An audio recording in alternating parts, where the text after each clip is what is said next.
Hello, hello students.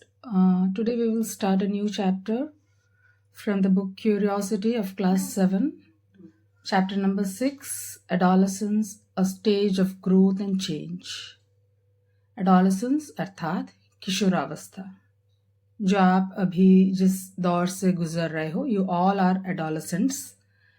तो आपने notice किया होगा कि इस स्टेज में ग्रोथ इस स्टेज जो ग्रोथ का यह स्टेज है इसमें शारीरिक परिवर्तन देखा जाता है. There is a change in you. So let us go through the lesson which is very important for you all adolescents. So let us begin. The journey of a plant generally begins with the germination of seed. With proper nourishment, the seed becomes a sapling and matures into a young plant. तो यहाँ plant के बारे में बताया जा रहा है कि प्लांट का सफ़र कैसे शुरू होता है. सीड के जर्मिनेशन से. सीड जो अंकुरित होता है वहाँ से, और जब उसे प्रॉपर नॉरिशमेंट मिलता है, प्रॉपर केयर मिलता है, तो वो विकसित हो जाता है और जो सीड है वो एक छोटा सा सैपलिंग बन जाता है. सैपलिंग अर्थात एक छोटा सा पौधा. And matures into a young plant. उसके बाद वो एक यंग प्लांट बन जाता है. एक छोटे से sapling से it grows into a young plant. This journey is marked by some scientific changes. इस दौरान उसमें कुछ scientific changes आते हैं. Some of the visible changes are an increase in its height, the appearance of more leaves, and the development of flowers, fruits, and new seeds.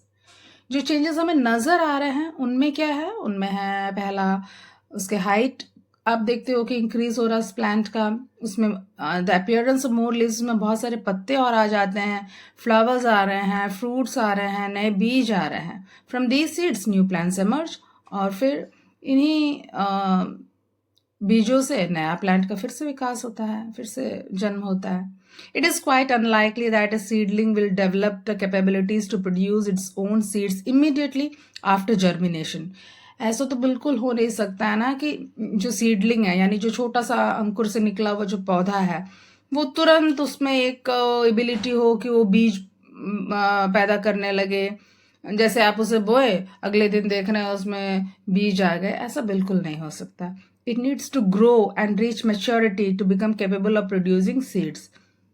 उसे समय चाहिए. जैसा आपने अगर आम की गुठली लगाई, उसमें से अगर छोटा सा एक पौधा निकल के आया, तो ऐसा नहीं है कि कल उसमें आम आ जाएगा फिर उसका बीज लेके आप नया आम का पेड़ लगा दोगे. बिल्कुल भी नहीं. उसे समय चाहिए होता है. It needs to grow. उसे ग्रो होना तो मैच्योर होना होता है एंड तब वो नए सीड्स प्रोड्यूस कर सकती है. Similarly animals also need to grow and reach maturity before they can reproduce. तो सेम है in the case of animals too. उन्हें भी एनिमल्स को भी ग्रो होना पड़ता है, मैच्योर होना पड़ता है, तब उनमें वो एबिलिटी आती है कि वो ऑफस्प्रिंग को जन्म दे सके, रिप्रोड्यूस कर सके. Some animals lay eggs that hatch into young ones while others like humans directly give birth to young ones. तो आपने पढ़ा होगा छोटे क्लासेस में कि कुछ एनिमल्स है दे ले एग्स, जिसे ओवी पैरस एनिमल्स भी बोलते हैं, एंड वो अंडे में से हैच होके यंग वन निकल के आता है. एंड कुछ एनिमल्स है जैसे ह्यूमंस भी आते हैं, हम भी आते हैं, इंसान भी उसी कैटेगरी में आता है जो यंग वंस को ही जन्म देते हैं. In both cases the young ones gradually grow in size and develop over time. दोनों ही केस में जो यंग वन है, जो बच्चा है, वो धीरे धीरे ग्रो होता है, उसका साइज बड़ा होता है और वो डेवलप होता है. The journey of life of human can be divided into different stages: infancy, childhood, adolescence, adulthood and old age. अगर इंसानों के जीवन का सफ़र को आप देखें तो इसे अलग अलग कैटेगरी में बांट सकते हैं. जैसे इन्फेंसी, जो बिल्कुल पैदा हुआ बच्चा वो है इन्फेंट, है ना. उसके बाद चाइल्डहुड, जो बाल अवस्था था, आप लोग नर्सरी स्कूल में जो थे, प्राइमरी, वो सारा. उसके बाद आया एडोलेसेंस, जिससे आप अभी गुजर रहे हो, किशोरावस्था. उसके बाद आएगा अडल्टहुड, जब आप और थोड़े बड़े हो जाओगे, जैसे आपके पापा हैं वैसे. एंड ओल्ड एज, जैसे आपके घर में आपके दादा दादी, नाना नानी हैं वैसे. Each person experiences these stages at their own pace and the duration of each stage may vary from one individual to another. तो हर इंसान जो है जो इन स्टेजों को अलग अलग, उनका सबका पेस अलग होता है, यानी कि सबका समय थोड़ा इधर उधर होता है, सब सेम एक ही पेस में नहीं ग्रो होते हैं। एंड जो समय है, जो कितने समय तक वो मैंने एडोलसेंस या अडल्टहुड में रहें या नहीं रहें, तो वो भी अलग अलग इंडिविजुअल का वेरी करता रहता है।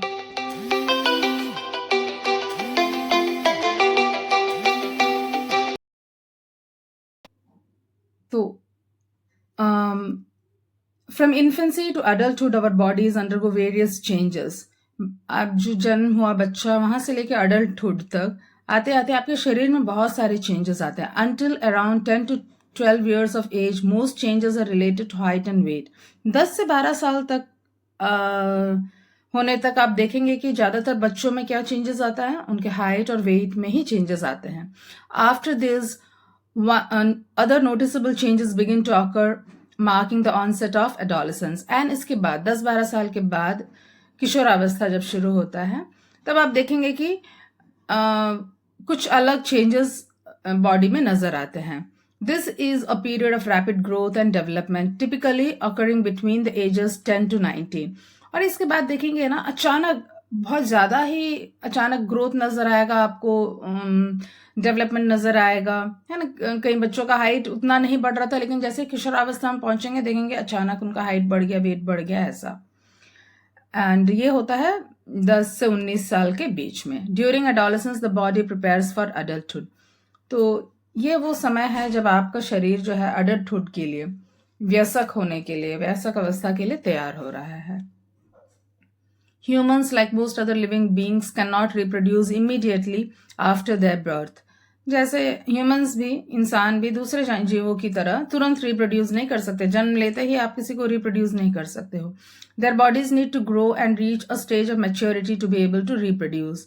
इंसानों के बॉडी को ग्रो होना पड़ता है, एक मेच्योर स्टेज में पहुंचना पड़ता है, तब वो रिप्रोड्यूस करने लायक हो जाते हैं। As humans grow and develop, they experience significant physical, emotional and behavioral changes along with the ability to reproduce. जैसे इंसान ग्रो होता है, डेवलप होता है, तो उसमें देखेंगे आप शारीरिक चेंजेस तो है ही है, जिसे हम फिजिकल चेंजेस बोलते हैं। उसी के साथ में आप देखेंगे कि कुछ इमोशनल चेंजेस आएंगे ना बच्चों में। कभी कभी अचानक देखेंगे चिड़चिड़ापन हो जाता है, मम्मी पापा कुछ भी बोलते हैं अच्छा नहीं लगता है, और भी इमोशंस हो सकते हैं। एंड बिहेवियरल चेंजेस है ना, बिहेवियर, बर्ताव में बहुत बदलाव आ जाता है। तो पेरेंट्स को लगता है कि क्या हो गया, पहले तो मेरी बात सुनता था अब नहीं सुनता है, ऐसा क्यों, राइट। एंड साथ ही साथ आ जाता है the ability to reproduce. Some of these changes may be quite clearly observable. कुछ कुछ चेंजेस जो बिल्कुल आप क्लियरली ऑब्जर्व कर सकते हो, while others occur internally and may go unnoticed. लेकिन कुछ कुछ चेंजेस है जो आपके अंदर हो रहा है, जो आप नोटिस नहीं कर पाते हो। In this chapter you will explore adolescence, understand its importance and learn how to handle it with a sense of responsibility. इस चैप्टर में हम पढ़ेंगे और थोड़ा एक्सप्लोर करेंगे जो किशोर अवस्था है इसको, एंड इसके इम्पोर्टेंस को समझेंगे और कैसे इसे हैंडल करना है जिम्मेदारी के साथ, वो हम समझेंगे। Growing with age, the teenage years, है ना, टीन एज है ना, ऐसा बोलते हैं ना।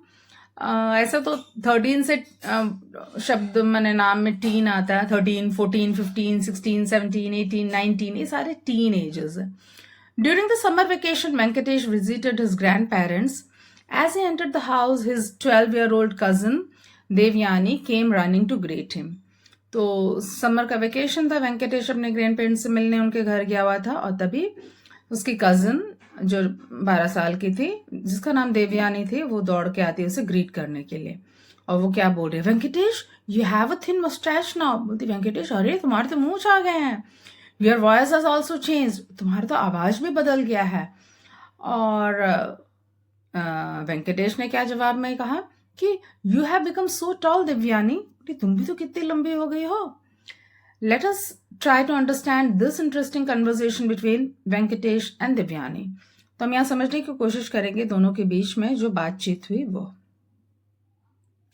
एक एक्टिविटी दिया है, क्या क्या बोल रहे हैं यहाँ में, take a jar and some paper slips कोई एक जार लीजिए, उसमें पेपर के स्लिप्स डाल के साथ में पेपर के स्लिप्स भी आप लीजिए. Write down the changes you can notice among the students as they grow from grades 5 to 8. जो बच्चे 5 क्लास से 8 क्लास तक के बीच में जो भी बच्चे हैं उनमें क्या क्या चेंजेस आ रहे हैं आप उसे नोट कर लीजिए इन कागजों में. This could be related to height, strength, behaviour और अदर एस्पेक्ट. तो ये किससे रिलेटेड हो सकता है? आप हाइट के बारे में लिख सकते हो कि हाइट इंक्रीज हुआ है, या स्ट्रेंथ इंक्रीज हुआ है, या बिहेवियर में क्या चेंजेस आया, या कोई और एस्पेक्ट भी हो सकता है. Please avoid writing names on the slips. लेकिन किसी का नाम मत लिखिएगा कि किसके बारे में आपने लिखा है. Fold the slips and place them in a jar. आप उसको फोल्ड करिए, जार में डाल दीजिए. Mix all the slips received from students in the class and unfold the collected slips one by one. और सारे स्टूडेंट्स का स्लिप आप जगह इकट्ठा कर लो एक जगह, उसके बाद आप उसको अनफोल्ड करो और देखो क्या लिखा है. Based on the information on the slips discuss the changes with the students in the class. And उसके आधार पर आप डिस्कस करो क्या क्या चेंजेस सबने ऑब्जर्व किया है. What were the most commonly observable changes among the students. क्या चीज था जो सबसे ज्यादा कॉमन सबने लिखा? हो सकता है may be about height, may be about the weight and strength, may be about appearance. तो कॉमन चेंजेस को आपने यहाँ लिखना है. Have you also experience some of these changes. क्या आप में भी कुछ चेंजेस आए हैं, ऐसा ही चेंजेस जो उस पेपर के स्लिप में लिखा हुआ है? If yes, then it is because you are also reaching this stage gradually. अगर हाँ, तो कारण यह है कि आप भी उसी स्टेज में पहुंच रहे हो. This stage starts around 10 years of age and can continue up to the age of 19. ये करीब करीब 10 साल की उम्र से शुरू होके 19 साल की उम्र तक का फेज है. It is usually a stage of development between childhood and adulthood and is called adolescence. और ये वह स्टेज है जो आता है चाइल्डहुड से लेके, जो आपका बचपन का समय था वहां से लेके अडल्टहुड यानी वयस्क होने तक का जो फेज है. तो और इसे कहा जाता है एडोलेसेंस, किशोरावस्था. While analyzing table 6.1 you might have noticed the following. आपने क्या क्या नोटिस किया होगा? जो टेबल 1 आपने अगर कंप्लीटली फिल किया तो you must have notice something जो हम यहाँ डिस्कस करेंगे. पहला चीज आपने नोटिस किया होगा increase in height. From birth, our body undergoes continuous growth and development, including an increase in height. बचपन से लेकर अब तक आपके हाइट में इंक्रीज आता रहा है. However, the increase in height becomes more prominent during adolescence. लेकिन ये और ज्यादा नजर आने लगता है किशोरावस्था में, और ज्यादा प्रोमिनेंट हो जाता है, मैंने स्पष्ट रूप से सबको दिखने लगता है. Changes in body structure, weight gain and strength. अब आपके शरीर के स्ट्रक्चर में कुछ चेंजेस आ सकता है, वजन में कुछ चेंजेस आ सकता है, ताकत में कुछ चेंजेस आ सकता है. As boys grow, it might be seen that along with growing taller, they gain weight, their shoulders might become a bit broader and their chest may get wider. तो बॉयज में क्या देखा जाता है कि जब वो ग्रो होते हैं, लंबाई के साथ साथ में उनका वजन में भी वृद्धि होता है, उनका सीना और कंधा भी चौड़ा हो जाता है. Girls also undergo changes in height and weight and other body changes like development of breasts. And ऐसा लड़कों की तरह लड़कियों के शरीर में भी कुछ चेंजेस आता है, उनका भी लंबाई बढ़ता है, उनका भी भार में परिवर्तन होता है और उनके स्तनों का भी विकास होता है. नेक्स्ट चेंजेस जो आपने नोटिस किया होगा खास करके बॉयज में, वो है changes in voice. In adolescent boys the growth of the voice box leads to a voice that sounds hoarse. लड़कों में आपने देखा होगा कि जब वो किशोर अवस्था में पहुंचते हैं तो उनका आवाज बहुत ही भारी हो जाता है ना. The voice box is a structure in our throat that help us to speak. जो वॉइस बॉक्स होता है जहां से हम बात करते हैं तो आवाज निकलता है, वो है वॉइस बॉक्स. द ग्रोथ में B seen as a bump in the throat region and is called Adam's apple. और बॉयज में क्या हो जाता है, ये बहुत उभर के आ जाता है, फुला फुला सा हो जाता है गले के पास में बम्प की तरह, एंड इसे हम क्या कहते हैं? Adam's apple. However, it is not noticeable in every individual. कुछ लोगों में देखिएगा बहुत ज्यादा उभरा हुआ आपको नजर आएगा. एडम्स एप्पल आप बहुत अच्छे से नोटिस कर पाओगे, सब में ऐसा होना जरूरी नहीं है. The voice box also grows in adolescent girls, but it is not as big as in boys, leading to only slight changes in voice. तो लड़कियों में भी इसमें कुछ बदलाव आता है, लेकिन उतना साइज नहीं ग्रो होता है as in the case of boys, इसीलिए उनके आवाज में थोड़ा सा फेरबदल होता है। नेक्स्ट है appearance of hair in different parts of the body. इसके बाद आप देखेंगे कि शरीर के अलग अलग हिस्सों में आप देखेंगे कि बाल का ग्रोथ होता है, हेयर का ग्रोथ होता है। Both boys and girls experience the growth of hair in different parts of their bodies. इन दोनों में देखा जाता है, लड़कियों में भी लड़कों में भी, दोनों के शरीर में बालों की वृद्धि होती है। एंड सच एज कहाँ में, the armpits and the pubic region. कहाँ में होता है, आपके आर्म पिट्स यानी कि हाथ के नीचे यहाँ ग्रो होता है, और प्यूबिक रीजन यानी आपके जांघों के बीच में। Boys often develop facial hair, और बॉयज में चेहरों में भी बाल आने लगता है, which later grows into moustache and beard as they move towards adulthood, जो आगे चल के मूछ और दाढ़ी में बदल जाता है जब वो अडल्ट हो जाते हैं।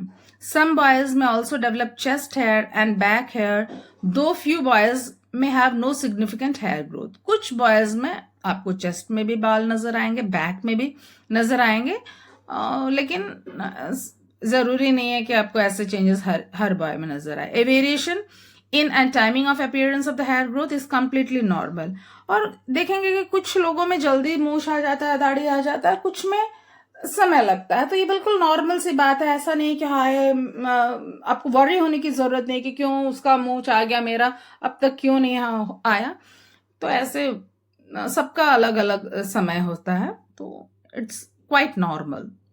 नेक्स्ट है changes in facial skin, emergence of pimples. आप देखेंगे कि आपके चेहरे की त्वचा में कुछ परिवर्तन आया, आपके मुहासे निकल के आने लगते हैं ना, acne, pimples and all that. Another common occurrence during the adolescent years is a skin condition called acne, in which small reddish pimples appear. तो एक और चीज जो एडोलेसेंट युवावस्था में देखा जाता है वो है कि आपके चेहरे के त्वचा में कुछ बदलाव आता है, चेहरे में छोटे छोटे रेडिश पिंपल्स आ जाते हैं, जिसे आप एक्ने कहते हैं। These are commonly visible on face, ये चेहरों में ही ज्यादातर नजर आता है। Acne occurs due to an increase in oily secretions from the skin during adolescence that can clog the skin pores and lead to infections. ये क्यों होता है?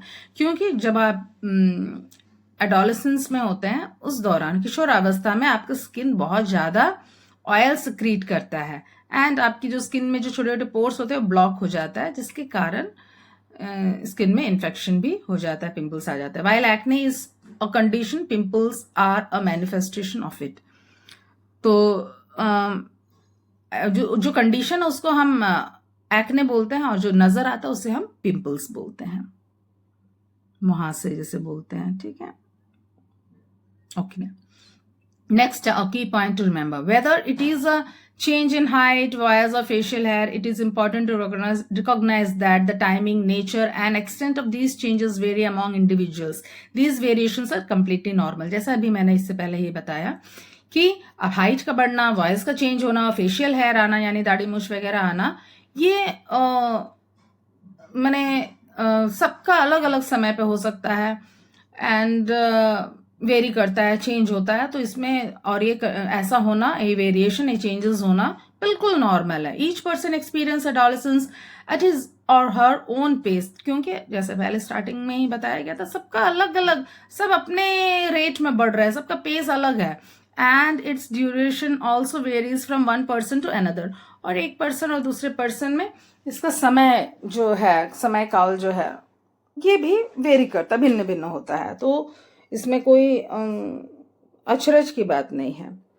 Now we have understood some of the changes that takes place during adolescence, particularly those that are easily observable.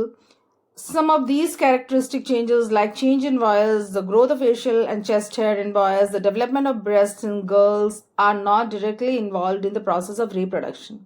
अभी हमने देखा कि कुछ changes जो है हम ऑब्जर्व कर पाते हैं, कुछ हम नहीं कर पाते, लेकिन कुछ हम ऑब्जर्व कर पाते हैं, जैसे कि आपके वॉइस का चेंज होना, आपके चेहरों में बाल आना, आपके चेस्ट में बॉयज के केस में चेस्ट में बाल का आना, गर्ल्स के केस में स्तनों का डेवलपमेंट होना, ये बिल्कुल नोटिसेबल चेंजेस हैं, एंड इसका रिप्रोडक्शन से डायरेक्ट कोई कनेक्शन है नहीं। However, these characteristic changes help us distinguish males from females. लेकिन ये जो चेंजेस है ये हमें मदद करता है डिस्टिंग्विश करने में, अंतर बताने में कि कौन बॉय है एंड कौन गर्ल है. For this reason they are called secondary sexual characteristics. इसीलिए इसे कहा जाता है सेकेंडरी कैरेक्टरिस्टिक्स, है ना, जो डिफ्रेंशिएट करता है the boy from a girl, जिसके कारण आप अंतर बता सकते हो. Secondary sexual characteristics are natural signs that the body is preparing for adulthood. और ये बिल्कुल प्राकृतिक संकेत है कि आपका शरीर अब अडल्टहुड के लिए प्रिपेयर हो रहा है. They mark the onset of puberty and और ये इशारा करता है कि आप अभी युवावस्था में जा रहे हो, युवावस्था में पहुंच रहे हो, यौवन का आरंभ हो चुका है. Puberty is the stage in which the body of an adolescent undergoes external and internal changes to develop into an adult capable of reproduction. तो ये जो युवावस्था का आरंभ होना यानी प्यूबर्टी, ये एक ऐसा फेज है जब आपके शरीर में, किसी भी एडोलेसेंट के शरीर में कुछ एक्सटर्नल चेंजेस भी आएंगे, यानी बाहरी बदलाव भी आएगा, और इंटरनल यानी आंतरिक परिवर्तन भी होगा. एंड जो आपको एबल बना रहा, सक्षम बना रहा है, किस लिए? कि आप भी रिप्रोड्यूस कर सकते हो. Changes that indicate reproductive capability. क्या क्या चेंजेस है जिससे पता चलता है कि you are reproductively capable. Adolescence is marked not only by the observable changes but also by internal changes that are not visible from the outside. जैसे मैंने पहले भी हम पढ़े कि कुछ चेंजेस है जो आप ऑब्जर्व कर सकते हैं, लेकिन कुछ इंटरनल चेंजेस है जो आपको विजिबल नहीं होता है. One such change is the maturation of various parts involved in the process of reproduction. और ऐसे ही कुछ चेंजेस है कि जो रिप्रोडक्शन में इन्वॉल्व होते हैं, आपके जो भी शरीर के जो भी अंग, उनका विकास होना. Both boys and girls experience such changes gradually and these changes are a natural part of the process of growing up. And दोनों, चाहे बॉयज हो चाहे गर्ल्स, दोनों ही ये चेंजेस दोनों में ये चेंजेस नजर आता है. एंड बहुत ही gradually, slowly, step by step ये चेंजेस होते हैं, और बहुत ही नेचुरल प्रोसेस आपके बढ़ने का, ग्रोइंग होने का, ग्रोथ का. An important internal change associated with an adolescent girl is the onset of menstrual cycle. और ऐसा ही एक जो इंटरनल चेंज है जो एडोलेसेंस से जुड़ा हुआ है, वो है आपके मेंस्ट्रुअल साइकिल का शुरू होना, जिसे हम आम भाषा में पीरियड्स भी कहते हैं. It reoccurs generally every 28 to 30 days and is more commonly known as the period. और ये साइकिल हर 28 to 30 डेज के बाद फिर रिपीट होता है, एंड जिसे हम आम भाषा में पीरियड भी कहते हैं.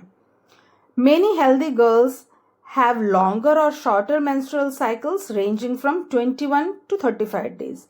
लेकिन कुछ हेल्दी गर्ल्स में ये जो 28 to 30 का साइकिल है, ये मे बी 21 to 35 डेज का भी हो, यानी कि आफ्टर एवरी 21 डेज भी उनका हो सकता है कि मेंस्ट्रुअल साइकिल फिर शुरू हो जाए, या 35 डेज. तो वेरी करता है अलग अलग लड़कियों में. The menstrual cycle is an important natural process and is one of the science of good reproductive health. और ये मेंस्ट्रुअल साइकिल बहुत ही इम्पॉर्टेंट एक नेचुरल प्रोसेस है, जिससे ये संकेत मिलता है कि आपका रिप्रोडक्टिव हेल्थ सही है. The phase of the cycle when blood discharge occurs from the body is referred to as menstruation. और इस समय जब आपके शरीर से ब्लड का डिस्चार्ज होता है, ब्लड निकलता है, उस समय को हम बोलते हैं menstruation, या मासिक धर्म भी हिंदी में बोलते हैं. It may last for 3 to 7 days, और यह 3 से 7 दिनों तक चलता है. Some girls may feel pain or discomfort in the lower abdomen during these days. और इस दौरान लड़कियों में कभी कभी पेट में दर्द होता है, और मैंने पेट के निचले हिस्से में दर्द होता है, और बहुत ही कष्ट भी होता है, डिस्कम्फर्ट होता है कईयों को. Usually by the age of 45 to 55, menstruation stops naturally, marking the end of the reproductive capability in a woman's life. और 45 से 55 years आते आते यह साइकिल मेंस्ट्रुएशन बंद हो जाता है नेचुरली, कुछ आपको करना नहीं पड़ता है, अपने बंद हो जाता है। एंड इससे क्या पता चलता है, ये क्या चिन्हित करता है कि अब आपका रिप्रोडक्टिव एबिलिटी खत्म हो गया है। ब्रेकिंग मिथ्स अबाउट मेंस्ट्रुएशन, लेकिन बहुत सारे मासिक धर्म से मेंस्ट्रुएशन से जुड़ा हुआ बहुत सारा मिथ है ना। तो क्या क्या है? There are many wrong beliefs about menstruation that often lead to unnecessary fear, shame or even guilt. और मैंने बहुत सारे गलत धारणा इससे जुड़ा हुआ है, जिससे लड़कियों को कभी कभी बहुत शर्म महसूस, डर महसूस होता है एंड गिल्ट लगता है, जैसे कि कोई क्राइम हो गया है वैसा महसूस होता है। These beliefs have given rise to certain myths and taboos. And ये जो धारणाएं हैं, इन ये जो मिथक है उसके कारण मैंने जो रॉन्ग बिलीव्स है इसके कारण बहुत सारा मिथ है, बहुत टैबू है, मतलब कि बहुत ही बुरे नज़र से देखते हैं अगर किसी को ऐसा है। तो physical isolation of menstruating girls is unfortunately still quite prevalent. और बहुत जगह में जिन लड़कियों का मेंस्ट्रुएशन साइकिल चल रहा होता है उन्हें बिल्कुल आइसोलेट कर देते हैं, मैंने अलग कर देते हैं, तुम इसी कमरे में रहना, तुम किचन में मत आना, तुम यहाँ मत जाना, वहाँ नहीं जाना, ऐसा। और आज भी ये कहीं कहीं प्रिवेलेंट है, जो बहुत दुख की बात है। Menstruation is a natural process and such myths have no scientific basis. क्योंकि मेंस्ट्रुएशन बिल्कुल नेचुरल प्रोसेस है और ऐसे मिथकों के लिए, ऐसे मिथ बिलीव्स के लिए कोई स्थान नहीं है, साइंटिफिकली कोई स्थान नहीं है। By encouraging a scientific outlook towards menstruation, we can help society appreciate the need to promote good reproductive health of women and contribute positively towards a healthier lifestyle for women. और scientific outlook को आप अगर प्रोत्साहित करते हैं और menstruation को देखते हैं तो आप हेल्प करेंगे आप अपने सोसाइटी को कि वो भी ध्यान दे महिलाओं के रिप्रोडक्टिव हेल्थ के बारे में एंड पॉजिटिव थिंकिंग रखें।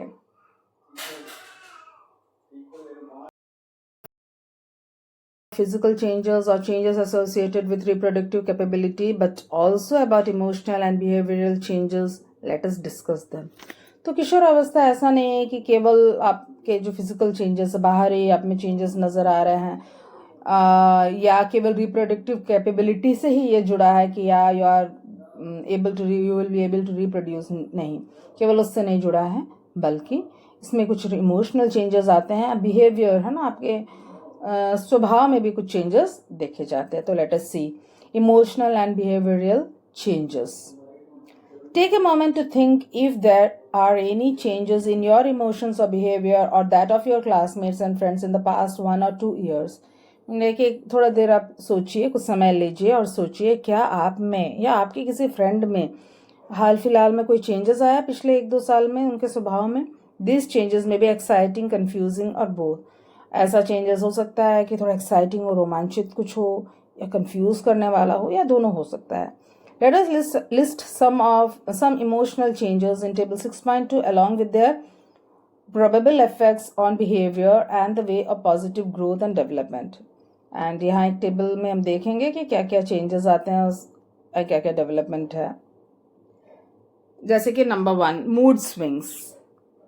तो इसका क्या इफेक्ट हो सकता है आपके बिहेवियर में? Engage in varied activities like music, dance और स्पोर्ट्स। हो सकता है कि आप म्यूजिक से आपका लगाव हो, डांस से हो, स्पोर्ट्स से हो जाए। Ways of positive growth and development. क्या पॉजिटिव क्या तरीका है? सेल्फ एक्सप्लोरेशन, खुद को समझिए, and involvement in activities that may lead to creativity and innovation. ऐसे चीज़ों से जुड़िए जो रचनात्मक हो और मैंने क्रिएटिव और इनोवेटिव हो, न्यू है ना, न्यू चीज़ों में ध्यान दीजिए। नेक्स्ट चेंजेस आ सकता है स्ट्रॉन्ग इमोशंस आप में आए। अब बहुत इंक्रीज सेंसिटिविटी, यानी बहुत ही संवेदनशील हो गया, छोटे छोटे बात में रो दिए, ये कर दिया, ऐसा। तो पॉजिटिवली कैसे इसको ये करें? Compassion and involvement in social work. आप दया का भाव रखिए, आप सामाजिक कार्यों से इन्वॉल्व होइए। एंड और भी कुछ ना आपने नोटिस किया तो आप यहाँ लिख सकते हो। While discussing table 6.2, you may have explored the diverse behavioral changes in adolescent। तो 6.2 डिस्कस करते वक्त आपने देखा होगा कि बहुत सारे लोग में अलग अलग तरह के बिहेवियर में बदलाव आया है. This is because adolescence is often marked by stronger emotions than childhood. क्योंकि ये स्टेज जो युवावस्था या किशोर अवस्था है, इसमें बहुत सारे इमोशंस बहुत स्ट्रांग होते हैं. बचपन की तरह नहीं होते हैं, चाइल्डहुड की तरह नहीं, उससे ज़्यादा इमोशंस होते हैं. These emotions might affect adolescents behaviour like taking up और joining social initiatives to support the needy, the disadvantaged, or developing deeper interest in new areas. तो कुछ लोगों में आप देखेंगे कि वो सोशल इनिशिएटिव ले रहे हैं, समाज के लिए कुछ करना चाह रहे हैं, जो नीडी है उन्हें सपोर्ट कर रहे हैं, जो डिसएडवांटेज्ड है, जो पीड़ित है किसी भी तरह से, जिनको सब कुछ नहीं मिल रहा है, उनकी मदद कर रहे हैं, या कोई और न्यू एरिया में उनका डेवलपमेंट हो सकता है. Understanding how our emotions influence our behavior and actions can help us make better choices and respond to situations thoughtfully.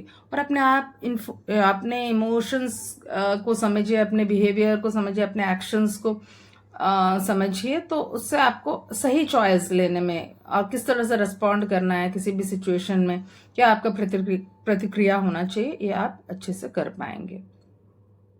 Making adolescence a joyful experience. कैसे इस किशोर अवस्था को आप और सुखद बना सकते हो, जॉयफुल बना सकते हो. The journey of adolescence is a unique experience. तो ये जो एडोलेसेंस का जो सफर है, ये बहुत ही अनूठा है. Heightened curiosity and excitement during this stage of life give adolescents a viewpoint towards almost everything around them. New viewpoint. तो ये इस समय इतना ज़्यादा जिज्ञासा होता है मन में, क्यूरियोसिटी, इतना एक्साइटमेंट होता है कि वो हर एक चीज़ को नए नज़रिए से देखना चाहता है, अपने आसपास की चीज़ों को. Good habits, thoughtful decisions and small actions can have a powerful positive impact on overall well being of adolescence. और अगर आपके हैबिट्स अच्छे हैं, अच्छी आदतों से, और अगर आप सोच समझ के कोई निर्णय लेते हैं, तो कुछ छोटे छोटे कार्य को मतलब अब उसके कारण भी कोई पॉजिटिव इम्पैक्ट हो सकता है. Meeting nutritional needs. एंड इस दौरान चूंकि आपका ग्रोथ हो रहा है, तो बॉडी का ग्रोथ हो रहा है, तो आपके जो न्यूट्रिशनल नीड है वो भी ज़्यादा होंगे, तो आपके पोषण का भी आपको ख्याल रखना चाहिए. तो इन Grade 6 chapter Mindful Eating, A Path to a Healthy Body, you learned about the need for a healthy diet. आपने इससे पहले क्लास में सीखा था कि हेल्दी डाइट क्या होता है, क्यों लेना चाहिए. Since adolescence is a period of growth and development marked by several changes in the body, a nutritious diet is of utmost importance. चूंकि ये समय है ग्रोथ का, डेवलपमेंट का, बहुत सारे चेंजेस आपके शरीर में आ रहे हैं, तो आपका जो पौष्टिक आहार आपके लिए और ज़्यादा इम्पॉर्टेंट हो जाता है. ओके, तो देवयानी क्या बोल रही है? For proper growth to perform well on the playground we need proteins and carbohydrate. वो कह रही है कि अगर आपको अच्छे से परफॉर्म करना, आपका प्रॉपर ग्रोथ होना है, तो या खेल में अच्छा परफॉर्म करना, तो आपके खाने में आपको प्रोटीन और कार्बोहाइड्रेट चाहिए. तो वेंकटेश क्या बोल रहा है? Not only that, we also need an adequate amount of fats, vitamin and minerals. तो वेंकटेश कहता है नहीं, केवल प्रोटीन और कार्बोहाइड्रेट से नहीं चलेगा काम. हमारे डाइट में विटामिन भी होने चाहिए, मिनरल्स भी होने चाहिए, फैट भी होना चाहिए.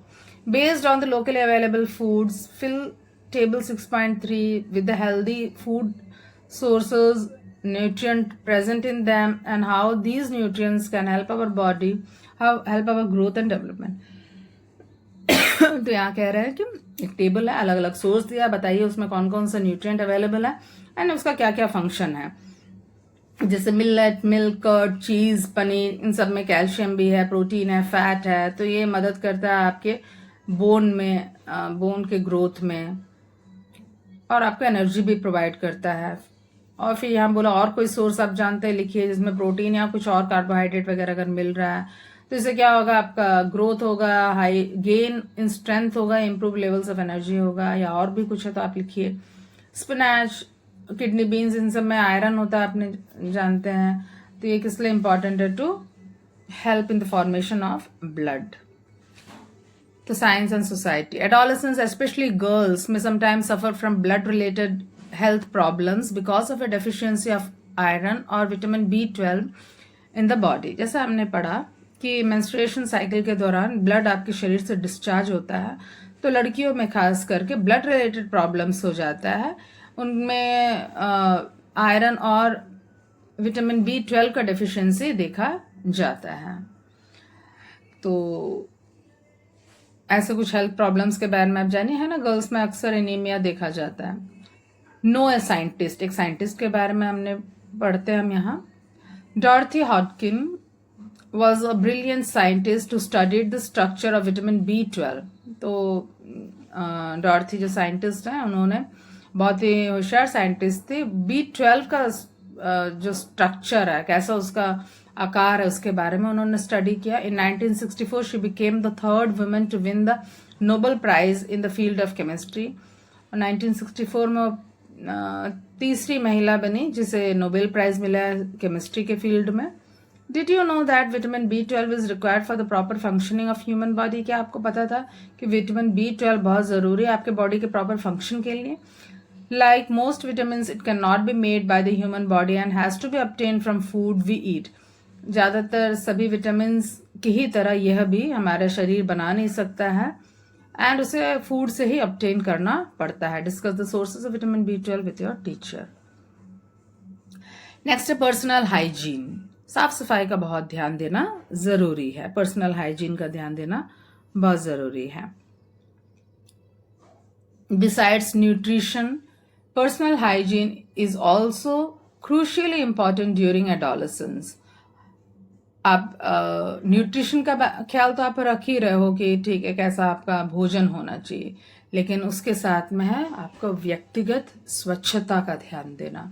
Maintaining body hygiene particularly in the armpits and pubic region में protect us from potential infections. आपके हाथों के नीचे के एरिया, आपके पैर के बीच के एरिया को आपने बिल्कुल प्यूबिक रीजन को क्लीन रखना है ताकि कोई इन्फेक्शन ना हो। For girls, maintaining proper hygiene during menstruation is essential for both comfort and health.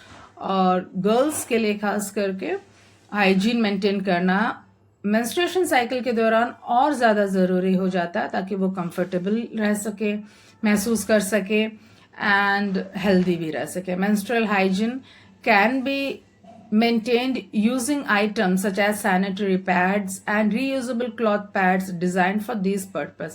तो आप कैसे मेंस्ट्रुअल स्वच्छता मेंटेन कर रख सकते हैं, मासिक धर्म के दौरान कैसे स्वच्छता मेंटेन करें, तो आप इसके लिए सैनिटरी पैड्स का इस्तेमाल कर सकते हैं या रीयूजेबल क्लॉथ जो क्लीन क्लॉथ का पैड का भी इस्तेमाल कर सकते हैं। The government also attempts to provide these products free of charge और at a low price to improve the menstrual hygiene of girls and women.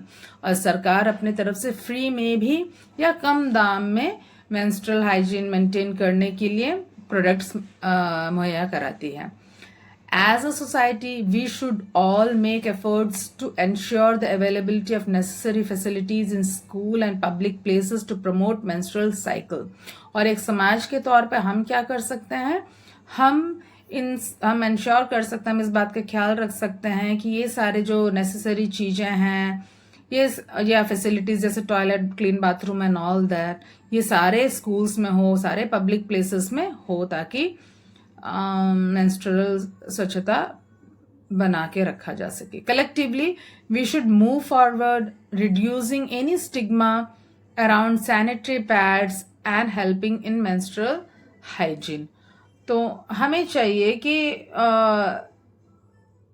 किसी भी तरह का जो सैनिटरी पैड से जुड़ा हुआ एक है ना, सबको बहुत जैसे कि कोई दाग है, मैंने कोई बुरा चीज है, एक स्टिग्मा जैसा है कि इसे बुरे नजर से ही देखते हैं, वो बिल्कुल हम हटाएं एंड एक हाइजीन मेंटेन करने में मदद करें। It is important to dispose of used sanitary pads properly by wrapping them in newspaper and disposing inside a dustbin। और महिलाओं, गर्ल्स को भी क्या ख्याल रखना चाहिए, आफ्टर यूज जो सैनिटरी पैड्स है उसको प्रॉपरली आप न्यूज़पेपर में रैप करें एंड डस्टबिन के अंदर ही डालें। This is to ensure community health and environmental cleanliness. ये किस लिए? ताकि समाज में सबका हेल्थ ठीक रहे, एनवायरमेंट क्लीन रहे। These days biodegradable sanitary pads are also available that are environment friendly. और आजकल मार्केट में बायोडिग्रेडेबल, जो खुद से डिग्रेड हो जाए, ऐसे सैनिटरी पैड्स भी आ गए हैं जो इको फ्रेंडली है, एनवायरमेंट फ्रेंडली है। Science and society. To support menstrual hygiene, the government has introduced several initiatives. The menstrual cycle के हाइजीन को मेंटेन करने के लिए सरकार की तरफ से बहुत सारा इनिशिएटिव लिया गया। सरकार ने बहुत सारे कदम उठाए हैं।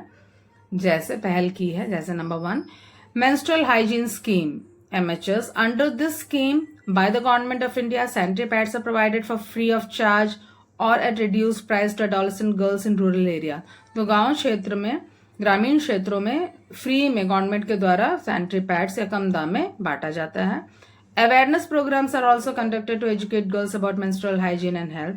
साथ ही साथ में समय समय पर अवेयरनेस प्रोग्राम भी चलाया जाता है, जिससे सबको अवगत किया जा सके इन सभी विषयों पर। नेक्स्ट है राष्ट्रीय किशोर स्वास्थ्य कार्यक्रम। It aims to improve the oral health of adolescents including menstrual health and hygiene. It encourages peer education where older students help younger ones learn about these topics. तो इसका लक्ष्य क्या है कि जो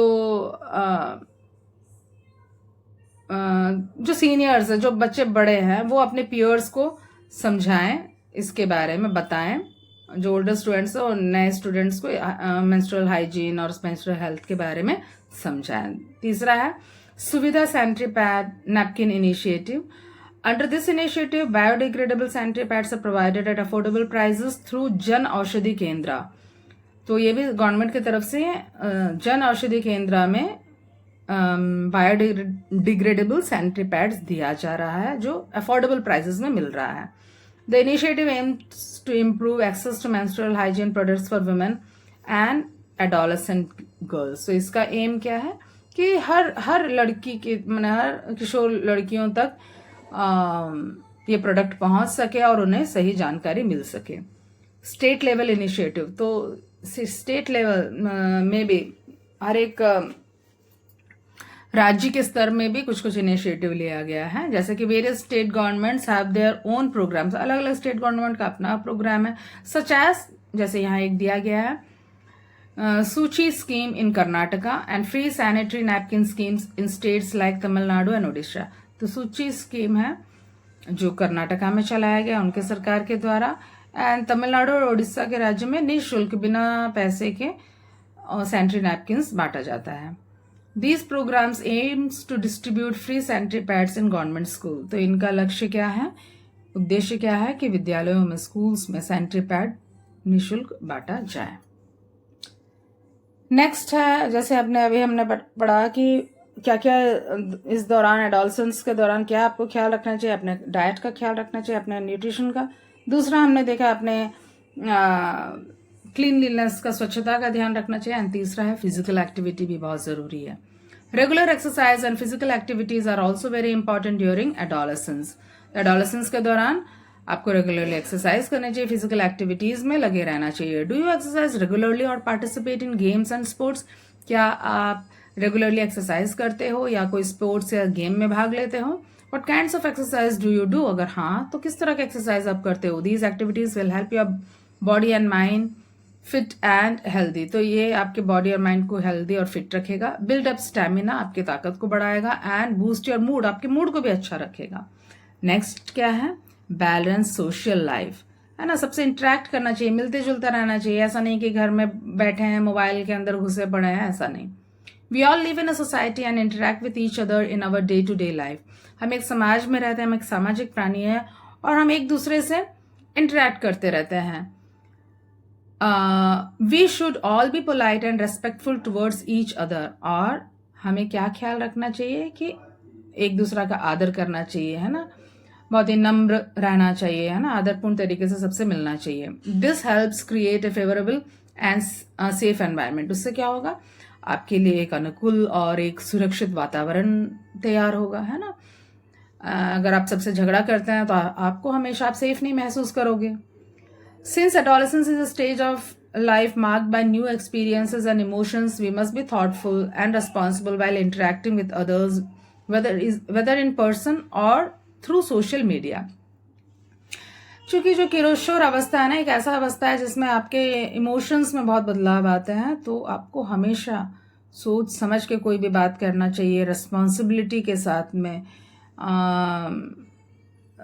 किसी से भी इंटरेक्ट करिए, चाहे वो आमने सामने हो, इन पर्सन मतलब आपके सामने, आप आमने सामने आप किसी से बात कर रहे हो तब भी, एंड या सोशल मीडिया के थ्रू भी आप किसी से इंटरेक्ट कर रहे हो तब भी आपको समझदारी के साथ बात करना चाहिए. This is the time adolescents may feel attracted to their peers and mimic their behavior. तो यह होता है ना, इसी समय होता है कि आपको अपने साथियों से के प्रति आकर्षित होना, ये भी स्वाभाविक है. और कभी कभी होता है ना, आप जो दूसरे कर रहे हैं बिल्कुल उसे मिमिक कर रहे हैं, फॉलो कर रहे हैं, वैसा ही कर रहे हैं. Today they often interact with each other online. और आजकल है कि आप लोग बहुत ज़्यादा ऑनलाइन एक दूसरे से इंटरेक्ट कर रहे हो. Modern technologies have made online platforms available for all to obtain information. And जो मॉडर्न टेक्नोलॉजी है, जैसे मोबाइल है या कंप्यूटर लैपटॉप्स हैं, ये आपको एक प्लेटफॉर्म दे रहा है कि आप जानकारी, हर तरह की जानकारी ऑब्टेन कर सके, मेक कनेक्शंस बना सके, इंटरेक्ट कर सके and share information with each other. और एक दूसरे से भी आप इंफॉर्मेशन शेयर कर सकते हैं. We should use these platforms responsibly for collective wellbeing of all.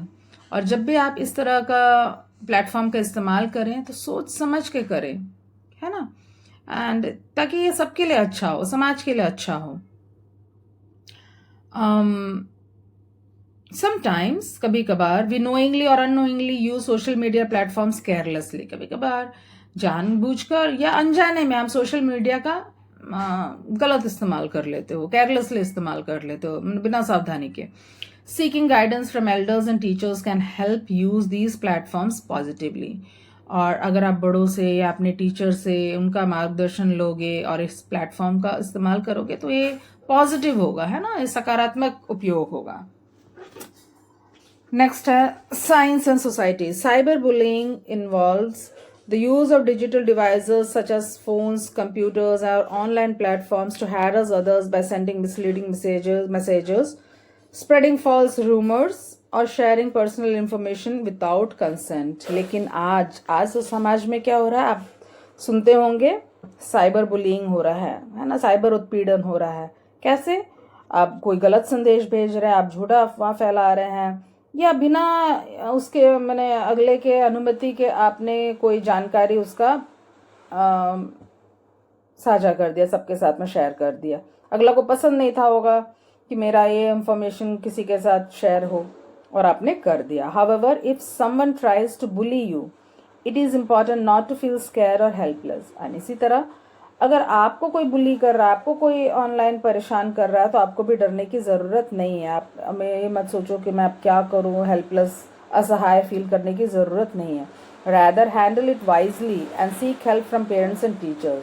ऐसे में आपको क्या करना चाहिए, डरे बिना अपने ये सारा बात जो अपने पेरेंट्स के साथ शेयर करिए, अपने टीचर्स के साथ शेयर करिए और उनका हेल्प लीजिए. Additionally you should be cautious when uploading any picture online or sharing personal information with strangers. और साथ ही साथ में आपको भी इस बात का ध्यान देना है कि आप क्या पिक्चर शेयर कर रहे हो, किससे पर्सनल इंफॉर्मेशन शेयर करो, किसी अनजान से तो नहीं, तो किसी भी अनजान व्यक्ति से कोई भी जानकारी पर्सनल शेयर या पिक्चर्स शेयर ना करें.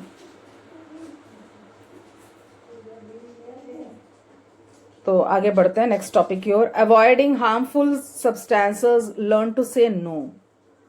कैसे आप हानिकारक पदार्थों से आपको किस तरह से बचना है, कैसे नो बोलना सीखना है. नो बोलना सीखना is very important. Some people including your peers may attempt, persuade, force or create pressure on you to consume harmful substances such as tobacco, gutkha, cigarettes, bidi, alcohol or even life-threatening illegal drugs. कभी कभी होता है ना, आपके जो peers, आपके जो सहपाठी है, हो सकता है आपको ज़बरदस्ती या आपको ललचाएं मैंने ज़बरदस्ती भी कर सकते हैं, ललचा भी सकते हैं क्या क्या यूज़ करने को, इन सारे जो हार्मफुल चीज़ जो अभी हमने पढ़ा इन सबको, चाहे ड्रग्स हो चाहे सिगरेट गुटखा ये सारा. Since adolescence is marked by curiosity and excitement, adolescents might get influenced by such people and try these substances. क्योंकि यह ऐसा किशोर अवस्था एक ऐसा फेज है जो आपको मन में बहुत जिज्ञासा भी कैसा होता होगा, कैसा टेस्ट है एंड ऑल दैट, आपको भी जानने का बहुत एक्साइटमेंट होता होगा. तो हो सकता है कि आप ऐसे गलत चक्कर में पड़ जाएं. These substances are not just harmful to physical and mental health but are also addictive. ये सारे जो पदार्थ हैं ये केवल आपको शारीरिक या मानसिक स्वास्थ्य के लिए हानिकारक नहीं है, बल्कि इसका लत लग जाता है ना, एडिक्टिव हो जाओगे आप, इसके बिना आप नहीं रह पाओगे. This means that once you start consuming them they develop a strong urge to take them again and again. इसका मतलब है कि आप जब एक बार इसे लेने लगोगे तो आपको बार बार इसका लेने का इच्छा होता रहेगा. Over time they start using them regularly. This is called drug abuse. और धीरे धीरे आप इसके सेवन बार बार करने लगते हो और इसी को कहते हैं सब्सटेंस अब्यूज, लत लग जाना, है ना. तो यहाँ दिखाया जा रहा है एक पिक्चर में कि कैसे लंग्स था पहले बिल्कुल क्लियर रेड, है ना. जब आप स्मोक करने लग रहे हो बीड़ी या सिगरेट लंबे समय तक तो आपका जो लंग्स है ना बिल्कुल क्लॉग हो गया है ना, फेफड़े आपके काले पड़ गए हैं धुआं से. Using these substances can cause serious health problems. इन सब पदार्थों का इस्तेमाल करने से आपका हेल्थ के ऊपर तो बहुत सीरियस प्रॉब्लम आएगा ही, जैसे कि ब्रीदिंग डिफिकल्टीज, आपको सांस लेने में दिक्कत हो सकती है, मेमोरी लॉस हो सकता है एंड डैमेज टू लंग्स, आपका लंग्स डैमेज हो सकता है. Depending on the substance, depend करता है कि आप क्या कौन से पदार्थ आप ले रहे हो. To stay healthy, it is important to completely avoid these substances and make healthy choices instead. तो आपको हेल्दी रहने के लिए इन सभी चीज़ों को अवॉइड करना, इनसे दूर रहना है और आपको हेल्दी चॉइसेस बनाने हैं. It is important to remain firm and confident in your decision to say no. और सबसे इम्पॉर्टेंट है आपको अपना आत्मविश्वास बनाए रखना है ना. और जो ना का निर्णय है आपको एकदम अडिग उस पर रहना है कि ना, मैंने ना नहीं लेना, मेरे लिए सही नहीं है, मैं नहीं लूंगा. तो आपको नो बोलना आना चाहिए, चाहे कितना ही प्रेशर क्यों ना हो. The first step to overcoming addiction is seeking help and support from family and friends and talking to trusted people such as parents और टीचर्स. तो सबसे पहला कदम क्या है, आप अगर एडिक्ट हो गए हैं, इस ओवर एडिक्शन से आपको अगर बचना है तो सबसे पहला आप मदद लीजिए. किनका? अपने परिवार का मदद लीजिए, अपने दोस्तों का मदद लीजिए. आप जिस पर विश्वास कर सकते हो, आपको लगता है कि इससे बात करेंगे विश्वासी है, उनसे बात करिए, जैसे कि आपके पेरेंट्स या आपके teachers. Counselling and medical advice can also be helpful in handling such situations. और दूसरा क्या है, दूसरा तरीका है कि आप काउंसलिंग कराइए, है ना, या मेडिकल डॉक्टर से हेल्प लीजिए ऐसे सिचुएशन को हैंडल करने के लिए. Remember your health and your future are in your hands, choose wisely. तो याद रखिए कि आपका स्वास्थ्य, आपका भविष्य ये आप ही के हाथ में है और इस रास्ते को बिल्कुल समझदारी से आपने चुनना है. Science and society. नशा मुक्त भारत अभियान. द नशा मुक्त भारत अभियान was launched by the ministry of social justice and empowerment, government of India. तो नशा मुक्त भारत अभियान जो है ये सरकार के द्वारा लॉन्च किया गया था, ministry of social justice and empowerment के द्वारा. It intends to reach out to the masses and spread awareness on the issue of avoiding substance abuse through active participation of the youth, women and community. तो इसका main लक्ष्य क्या है कि masses तक पहुंचाना, माने हर व्यक्ति तक ये बात पहुंचाना. इसके बारे में मतलब क्या, जो सब्सटेंस अब्यूज़ है इसके बारे में लोगों को जानकारी, उनसे जागरूक बनाना, ये है मेन उद्देश्य. और इसमें किसको एक्टिवली इन्वॉल्व कराया जा रहा है? महिलाओं को एंड यूथ को, युवा को एंड पूरा समाज को. The special focus is on the prevention of substance abuse among early age children. तो सबसे इम्पोर्टेंट है इस बात का ध्यान रखना कि जो एकदम कम आयु के जो बच्चे हैं उनको इन सब से कैसे दूर रखा जाए, सब्सटेंस अब्यूज से कैसे दूर रखा जाए, ये है मेन गवर्नमेंट का aim. The why question for adolescence. अब एक सवाल उठता है क्यों वाला प्रश्न। वेंकटेश बोल रहा है, we now understand the different changes in adolescence and also know some ways to handle it with a sense of responsibility. तो वेंकटेश कह रहा है अब मैं समझ गया हूँ, अब हम समझ गए हैं कि क्या क्या चेंजेस आते हैं एडोलेसेंस के दौरान एंड कैसे हमें दायित्वपूर्ण तरीके से इसे हैंडल करना चाहिए, इससे निपटना चाहिए। But I wonder why this changes occur in this stage of life.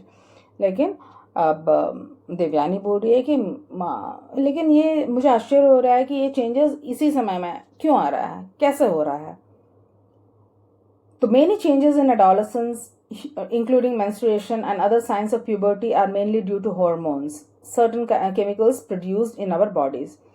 तो इसका आंसर क्या है कि जो चेंजेस आ रहे हैं एडोलेसेंस के दौरान, जैसे मेंस्ट्रुएशन या कोई और चेंजेस जो आपके शरीर में आया, यो अवस्था का जो संकेत दे रहा है, ये किसके कारण हो रहा है? ये हो रहा है हॉर्मोन्स के कारण। अब ये हार्मोन क्या है? ये एक तरह का केमिकल है जो आपका बॉडी ही प्रोड्यूस कर रहा है। Hormones play a crucial role in regulating various aspects of growth and development. तो हार्मोन बहुत ही महत्वपूर्ण रोल प्ले करता है आपके शरीर के ग्रोथ को मेंटेन करने में, आपके डेवलपमेंट को मेंटेन करने में, एंड कॉन्ट्रीब्यूटिंग टू प्रॉपर और फंक्शनिंग ऑफ द बॉडी। हाँ, और आपका शरीर, अलग अलग शरीर का अंग कैसे किस तरह से प्रॉपरली फंक्शन कर सके, उन सब का ख्याल रखता है ये hormone. They are produced in different parts of the body and are release at appropriate time in response to signals from the brain.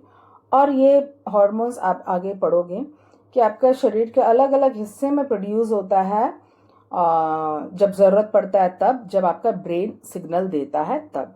Some hormones influence mood and behaviour. और कुछ हार्मोन्स होते हैं जो आपके मूड को influence करें, बदले, आपके बिहेवियर, आपके आचरण में बदलाव लाए। तो ऐसे हार्मोन्स भी होते हैं। एड्रेनालिन होता है, आप आगे पढ़ोगे बड़े क्लासेस में। By staying informed, seeking support and guidance when needed, and making healthy decisions, you can build a strong foundation for your life ahead.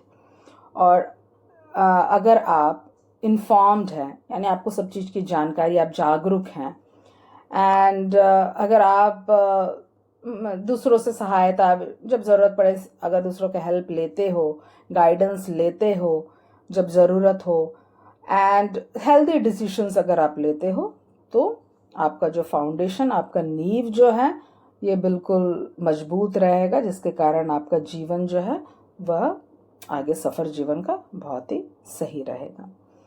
तो this was all about this chapter. हो सकता है आप समझ गए हो, क्योंकि आप खुद इस दौर से गुजर रहे हो आप सब। तो आप अपने आप से कनेक्ट करके इस लेसन को देखिए और समझिए, तो आप बेटर समझोगे। That's all. Thank you and have a nice day, and please don't forget to like and subscribe my channel. Thank you. Bye.